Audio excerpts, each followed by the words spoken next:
Voilà.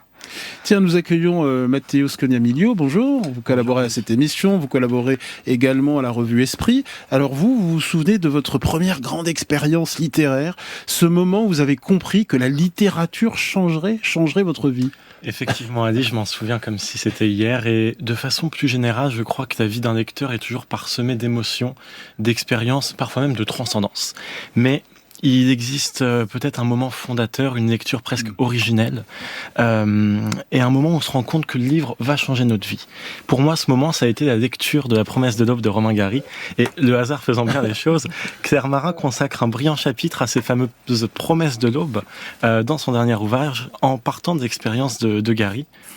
Dans ce récit d'inspiration biographique, comme il aimait le rappeler, Gary évoque son enfance dans l'Empire russe, puis en Pologne, à Nice, le luxe et la pauvreté qu'il a successivement connus, puis son expérience de la guerre, de la résistance, en France, en Angleterre, puis en Afrique. Mais plus qu'une fresque historique, c'est avant tout l'histoire de l'amour inconditionnel et absolu d'une mère pour son fils, une mère qui anime et qui remplit jusqu'au-delà d'elle-même ce récit, un amour total qui ne trouvera jamais d'équivalent, pour reprendre vos mots, Claire.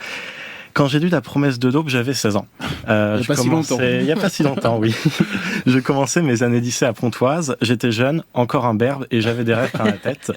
La littérature faisait déjà partie de ma vie, mais de façon lointaine, un petit peu détachée. Et ce livre m'a transformé, bouleversé, et Gary m'a en quelque sorte montré la voie. J'ai été séduit par l'élégance de son style, la puissance de ses mots, toujours profonds, émouvants, aux portes de la grandeur. J'ai aussi été séduit par sa trajectoire individuelle qui se lie, qui se mêle au contexte historique du XXe siècle, sans oublier, évidemment, cette façon qu'il a de parler de l'amour maternel avec tant de tendresse, de sensibilité, mais aussi d'humour et de clairvoyance. Et je terminerai en faisant un parallèle, Claire, entre vos promesses de l'aube et ma promesse de l'aube. De la même façon qu'un amour originel et trop absolu laisse un abîme impossible à combler, je crois qu'une expérience littéraire trop intense peut, elle aussi, nous laisser orphelins. Et alors, comme le disait Gary, on est obligé ensuite de manger froid jusqu'à la fin de ses jours. La première grande expérience littéraire de Matteo Scognamiglio, Claire Marin. Alors moi,